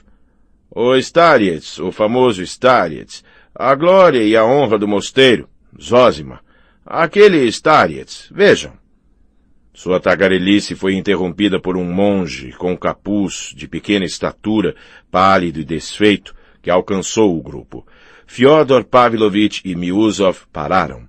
O monge saudou-os com grande polidez e lhes disse: Senhores, o padre Abade convida-os a todos a jantar, depois da visita ao eremitério. É a 1h em ponto. O senhor também, disse ele a Maximov. Não haverei de faltar, exclamou Fyodor Pavlovich, encantado pelo convite. O senhor sabe que todos prometemos portar-nos decentemente. E o senhor virá, Pyotr Alexandrovich? Como não? Por que estou aqui, senão para observar os costumes deles? Uma só coisa me embaraça, Fyodor Pavlovich, é encontrar-me agora com o senhor. Sim, Dmitri Fyodorovich ainda não chegou. Seria perfeito se ele faltasse. Acredita o senhor que seja isso um prazer para mim, essa história dos senhores e o senhor ainda de quebra? Estaremos lá para o almoço. Agradeça ao padre Abade, disse ele ao monge. Perdão, tenho de conduzi-los à casa do Stariets, respondeu este. Neste caso, vou diretamente à casa do padre Abade. Sim, vou durante este tempo à casa do padre Abade, gorjeou Maximov. O padre Abade está muito ocupado neste momento, mas será como o senhor quiser, disse o monge, perplexo. Que sujeito cacete este velho, observou Miusov, quando Maximov voltou ao mosteiro. Parece-se com von Sohn, declarou de repente Fyodor Pavlovich. É tudo quanto o senhor sabe. Em que se parece ele com von Sohn? O senhor mesmo já o viu? Vi-lhe a fotografia. Se bem que as feições não sejam idênticas, há qualquer coisa de indefinível. É totalmente o sósia de von Sohn. Reconheço-o apenas pela fisionomia. Talvez seja o senhor entendido nisso. Todavia, Fyodor Pavlovich, o senhor acaba de lembrar que prometemos portar-nos decentemente. Não se esqueça disto. Digo-lhe que se contenha. Se o senhor começa a fazer-se de palhaço, não tenho eu a intenção de ser metido no mesmo cesto que o senhor. Veja esse homem, disse ele dirigindo-se ao monge. Tenho medo de ir com ele à casa de pessoas distintas. Um pálido sorriso, não desprovido de astúcia, apareceu nos lábios exangües do monge, que, no entanto, nada respondeu, deixando ver claramente que se calava pela consciência de sua própria dignidade. Miusov franziu ainda mais o senho. Que o diabo leve a todas essas criaturas de exterior plasmado pelos séculos, mas cujo íntimo não é senão charlatanismo e absurdo, dizia ele entre si. Eis o eremitério. Chegamos, gritou Fyodor Pavlovich, que se pôs a fazer grandes sinais da cruz diante dos santos pintados por cima e de lado do portal. Cada qual vive como lhe agrada, declarou ele. E o provérbio russo diz com razão.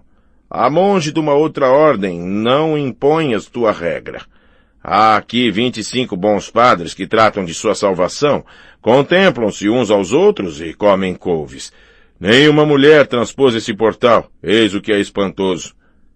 No entanto, ouvi dizer que o Starets recebia senhoras, disse ele ao monge. As mulheres do povo esperam-no lá embaixo, perto da galeria. Veja, estão sentadas no chão. Para as senhoras da sociedade, prepararam 2 quartos na própria galeria, mas fora da cerca, veja aquelas janelas.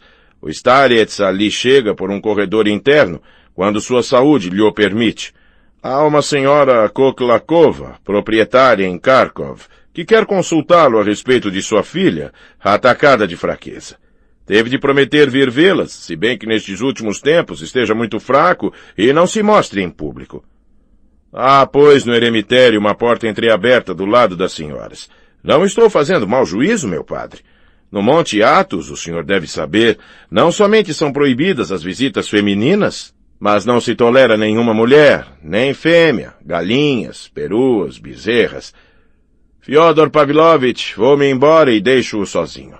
Vão mandá-lo embora a abraços, sou eu que lhe o predigo. Em que é que eu o incomodo, Pyotr Alexandrovich? Olhe, exclamou ele de repente, uma vez transposta a cerca. Veja em que vale de rosas eles moram. Efetivamente, se bem que não houvesse então rosas, via-se uma profusão de flores outonais, magníficas e raras. Mãos experimentadas deviam cuidar delas.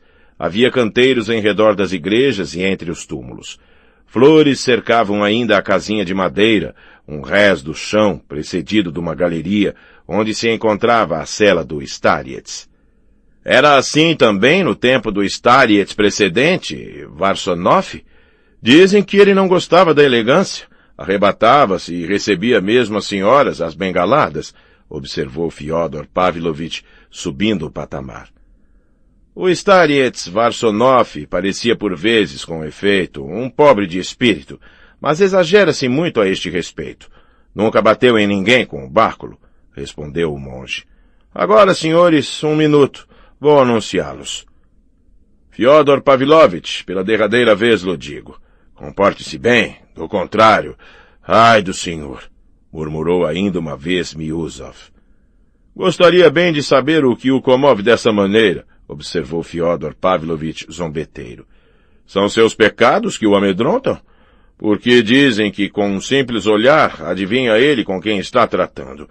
Mas como pode fazer tal caso da opinião deles o senhor, um parisiense, um progressista? Palavra, o senhor me espanta. Miusov não teve oportunidade de responder a este sarcasmo. Convidavam-nos a entrar. Sentiu ligeira irritação. Pois bem, sei de antemão que, nervoso como estou, irei discutir, acalorar-me, rebaixar-me a mim e a minhas ideias, disse a si mesmo. 2, um velho palhaço. Entraram quase ao mesmo tempo que o Starets, que desde a chegada deles havia saído de seu quarto de dormir. Na cela tinham sido precedidos por 2 religiosos do eremitério. Um era o padre bibliotecário, o outro o padre Paíse, doente, malgrado sua idade pouco avançada, mas erudito, segundo se dizia. Achava-se ainda ali um rapaz, ficou de pé todo o tempo, parecendo ter 22 anos de idade, de sobrecasaca, seminarista e futuro teólogo, protegido pelo mosteiro e pela confraria. Era de estatura bastante elevada, tinha o rosto fresco, os pômulos salientes, com olhinhos castanhos de olhar inteligente. Seu rosto exprimia deferência, mas sem obsequiosidade.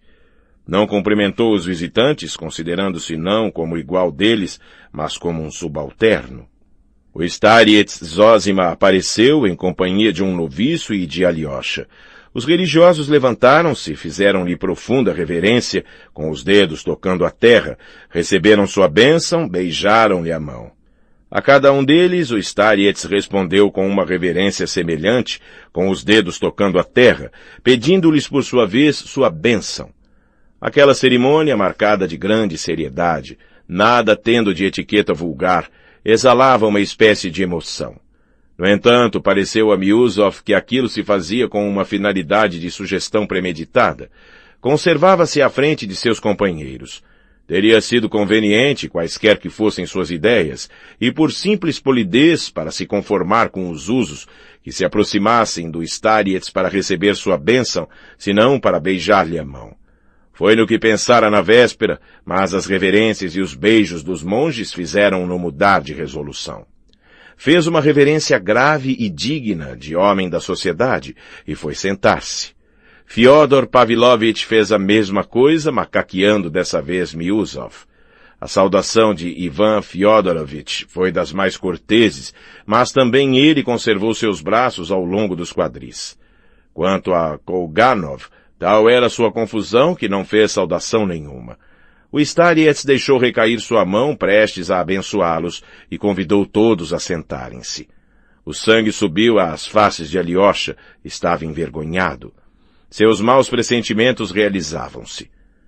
O Starets tomou lugar num pequeno divã de couro, móvel bastante antigo, e fez seus visitantes sentarem-se perto da parede em frente, em 4 cadeiras de acaju, recobertas de couro bastante surrado. Os religiosos instalaram-se de lado, um na porta, outro na janela. O seminarista, Alyosha e o noviço ficaram de pé. A cela não era vasta e mostrava certo ar de coisa velha. Continha somente alguns móveis e objetos grosseiros, pobres, o estritamente necessário. 2 jarros de flores na janela. A um canto, numerosos ícones. Um deles representava uma virgem de grandes dimensões, pintada provavelmente muito tempo antes do Raskol. Nota: Raskol. Literalmente, cisão. Seita religiosa dos velhos crentes, que provocou o cisma na Igreja Russa em meados do século XVII, contra as reformas do patriarca Nikon. Fim da nota. Uma lâmpada ardia diante dela. Não longe, 2 outros ícones de revestimentos cintilantes, depois 2 querubins esculpidos, pequenos ovos de porcelana, um crucifixo de marfim com uma máter dolorosa que o abraçava, e algumas gravuras estrangeiras, reproduções de grandes pintores italianos dos séculos passados. Ao lado dessas obras de valor exibiam-se litografias russas para uso do povo, representando santos, mártires, prelados, as quais se vendiam por alguns copequês em todas as feiras. Miusov lançou uma olhadela rápida sobre aquelas imagens, depois fixou seu olhar no Starets. Respeitava sua maneira de ver, fraqueza desculpável, seguramente, se considera que já tinha 50 anos, idade em que um homem do mundo, inteligente e opulento, leva-se sempre mais a sério, por vezes mesmo contra a sua vontade. Desde o começo, o Starets causara-lhe desagrado. Havia efetivamente em sua figura algo que teria desagradado a muitos outros que não apenas a Miusov. Era um homenzinho curvado, de pernas muito fracas, de 60 anos somente, mas que parecia ter 10 anos mais por causa de sua doença. Todo o seu rosto, aliás bastante seco, estava sulcado de pequenas rugas, sobretudo em redor dos olhos. Tinha os olhos claros, não muito grandes, vivos e brilhantes como 2 pontos luminosos. Seus cabelos grisalhos chegavam-lhe apenas às têmporas. Sua barba, pequena e rala, acabava em ponta. Os lábios, delgados como duas correias, sorriam frequentemente. O nariz agudo lembrava um pássaro. Segundo toda a aparência, uma alma malévola e arrogante, pensou. Em geral, estava muito descontente consigo mesmo. O soar da hora ajudou o início do diálogo. Um pequeno relógio de pesos bateu 12 pancadas. A hora exata, exclamou Fyodor Pavlovitch. E meu filho Dmitri Fyodorovitch, que não chega. Peço-lhe desculpas por ele, Santo Starets. Alyosha estremeceu ao ouvir aquelas palavras de Santo Starets. Sou sempre pontual, dentro do minuto, lembrando-me de que a pontualidade é a polidez dos reis. No entanto, o senhor não é nenhum rei, resmungou Miusov, incapaz de conter-se. É verdade, não o sou. E imagine, Pyotr Alexandrovitch, que eu mesmo sabia, palavra, e falo sempre assim, fora de propósito. Vossa Reverência, exclamou ele de súbito, num tom patético, tem diante de si um verdadeiro palhaço. É minha maneira de apresentar-me. Um velho hábito, ai de mim. Ora, se falo por vezes fora de propósito, é intencionalmente, com o fim de fazer rir e ser agradável. É preciso ser agradável, não é verdade? Há 7 anos, cheguei a uma cidadezinha para tratar de uns negocinhos, umas contas a meias com os negociantezinhos. Fomos à casa do Spravnik, uma vez que tínhamos algo a pedir-lhe e para convidá-lo a comer conosco. Aparece o Spravnik. Era um homem de alta estatura, gordo, louro e carrancudo, os indivíduos mais perigosos em semelhante caso, pois a bilis os atormenta. Abordo-o com a desenvoltura de um homem do mundo.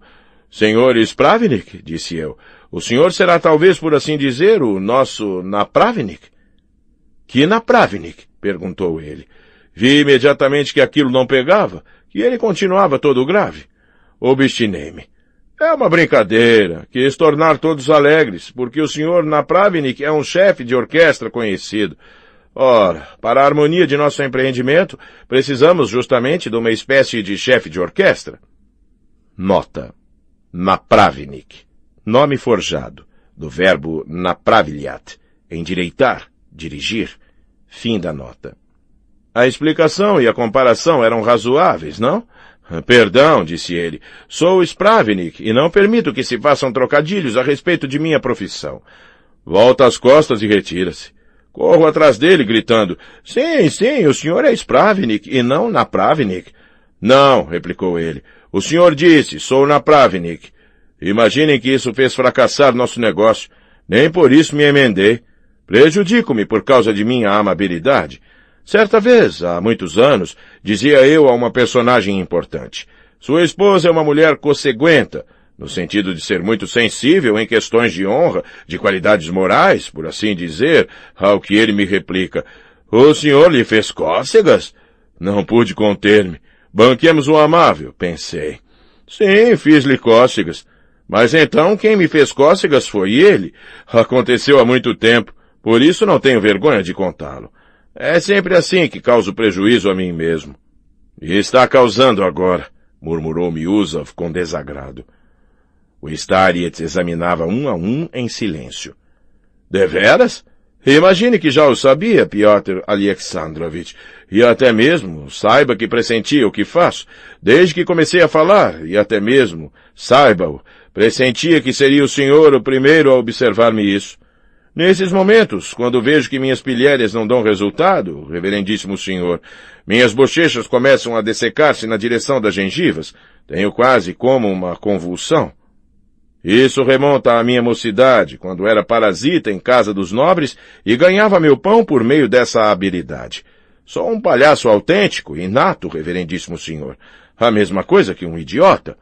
Não nego que um espírito mau more talvez em mim, bem modesto em todo caso.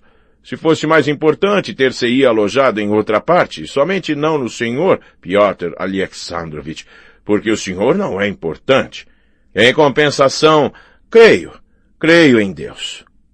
Nestes últimos tempos tinha dúvidas, mas agora espero sublimes palavras. Pareço-me com o filósofo Diderot, reverendíssimo senhor. Sabe o senhor, Santíssimo Padre, como se apresentou ele diante do metropolita Platão no reinado da imperatriz Catarina? Entrou e largou sem mais. Não há Deus. Ao que o grande prelado respondeu de dedo erguido.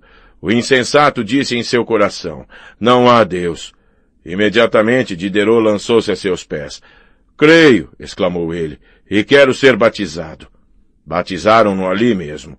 A princesa Datkova foi a madrinha e Potionkin o padrinho. Fyodor Pavlovitch é intolerável. Por que o senhor mesmo sabe que está mentindo e que essa estúpida anedota é falsa? Por que fazer-se malicioso? Proferiu com voz trêmula Miusov, que já não se podia conter. Toda a minha vida pressenti que isso era uma mentira, exclamou Fyodor Pavlovitch, entusiasmando-se. Em compensação, senhores, dir-lhes-ei toda a verdade. Eminente Starietz, perdoe-me. Eu mesmo inventei esse fim, ainda há pouco, com o batismo de Diderot. Isso jamais me ocorrera antes. Inventei-o para dar certo ar picante ao caso. Se me faço de malicioso, Pyotr Alexandrovich, é para ser mais gentil. De resto, por vezes, não sei eu mesmo porquê. Quanto a Diderot, ouvi contar isso. O insensato disse, umas 20 vezes na minha juventude, pelos proprietários de terras do país, quando morava entre eles. Ouvi-o dizer, Pyotr Alexandrovich, de sua própria tia, Mavra Fominishna. Até agora estão todos persuadidos de que o ímpio Diderot fora à casa do metropolita Platon para discutir a existência de Deus. Miusov levantara-se, não somente porque perdera a paciência, mas achava-se fora de si. Estava furioso e compreendia que isso o tornava ridículo. Com efeito, passava-se na cela algo de intolerável. Havia 40 ou 50 anos, ainda no tempo dos precedentes Startse, os visitantes reuniam-se naquela sala, mas sempre com a mais profunda veneração. Quase todos quantos eram admitidos compreendiam que lhes era concedido um insigne favor. Muitos, dentre eles, punham-se de joelhos e assim ficavam durante toda a visita. Pessoas de posição elevada, eruditos e até mesmo livres pensadores, vindos, quer por curiosidade, quer por qualquer outro motivo, achavam um dever o testemunhar ao Starietz profunda deferência e grandes atenções durante toda a entrevista, quer fosse pública ou privada, tanto mais quanto não havia questão de dinheiro. Só havia o amor e a bondade, em presença do arrependimento e da sede de resolver algum difícil problema moral ou uma crise da vida do coração. Assim, as piadas a que se entregara Fyodor Pavlovitch, chocantes em tal lugar, haviam provocado o embaraço e o espanto das testemunhas, em todo caso, de várias dentre elas. Os religiosos, que permaneciam impassíveis, fixavam sua atenção no que iria dizer o Starietz, mas pareciam já prestes a levantar-se como Miusov. Alyosha tinha vontade de chorar e curvava a cabeça. Toda a sua esperança repousava em seu irmão Ivan, o único cuja influência seria capaz de deter seu pai, e estava estupefato por vê-lo sentado, imóvel, de olhos baixos, aguardando com curiosidade o desenlace daquela cena, como se fosse completamente estranho a ela. Era impossível a Alyosha olhar para Rakitin, o seminarista, com o qual vivia quase em intimidade. Conhecia seus pensamentos, era, aliás, o único a conhecê-los em todo o mosteiro. Desculpe-me, começou Miusov, dirigindo ao Starietz, se pareço tomar parte nessa indigna piléria. Errei ao acreditar que até mesmo um indivíduo da qualidade de Fyodor Pavlovitch, visitando uma personalidade tão respeitável, saberia compreender suas obrigações. Não pensava que seria preciso desculpar-me por ter vindo com ele. Pyotr Alexandrovich não acabou, e todo confuso, queria sair já do quarto. Não se inquiete, rogo-lhe, disse o Starietz, que erguendo-se sobre seus pés débeis, pegou Pyotr Alexandrovich pelas duas mãos e obrigou-o a tornar a sentar-se. Acalme-se, rogo-lhe. O senhor é meu hóspede. Dito isto, e após uma reverência, voltou a sentar-se no divã. Eminente Starietz, diga-me, será que minha vivacidade o ofende? Exclamou de repente Fyodor Pavlovitch, agarrando-se nos dois braços da poltrona, como prestes a saltar, de acordo com a resposta que recebesse. Rogo-lhe igualmente que não se inquiete e não se constranja, declarou Starietz com majestade. Não se constranja, esteja como que em sua casa. Sobretudo não tenha vergonha de si mesmo, porque todo o mal vem daí. Completamente como em minha casa? Isto é, ao natural? É demais, é muito demais. Aceito, porém, com enternecimento. Sabe, meu venerando padre, não me leve a mal mostrar-me ao natural, é por demais arriscado. Eu mesmo não chego a esse ponto. Digo isto para que o senhor se previna. Pois bem, o resto está ainda enterrado nas trevas do desconhecido, se bem que alguns quisessem enforcar-me. Isso dirige-se ao senhor, Piotr Alexandrovich. Quanto ao senhor, santa criatura, eis o que declaro. Estou transbordante de entusiasmo. Levantou-se e, de braços para o ar, proferiu. Bendito o ventre que te concebeu e benditos os peitos que te amamentaram, os peitos, sobretudo. Com aquela sua observação de há pouco, não tenha tanta vergonha de si mesmo, porque todo o mal vem daí. O senhor como que me transpassou e leu em mim. Justamente, quando me dirijo às pessoas, parece-me que sou a mais vil de todas e que todo mundo me toma por um palhaço. Então digo a mim mesmo, sejamos palhaço, não temo vossa opinião, porque vós sois todos, até o derradeiro, mais vis do que eu.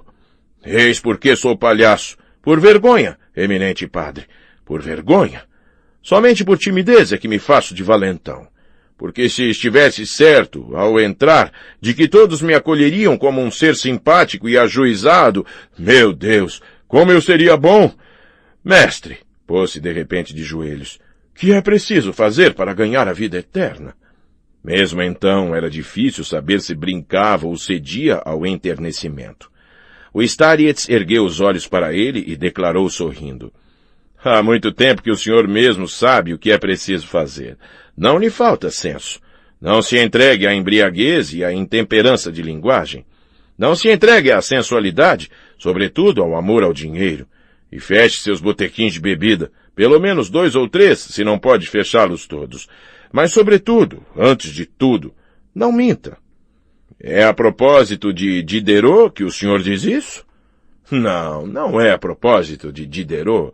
Sobretudo, não minta ao senhor mesmo. Aquele que mente a si mesmo e escuta sua própria mentira, vai ao ponto de não mais distinguir a verdade, nem em si, nem em torno de si. Perde, pois, o respeito de si e dos outros. Não respeitando ninguém, deixa de amar.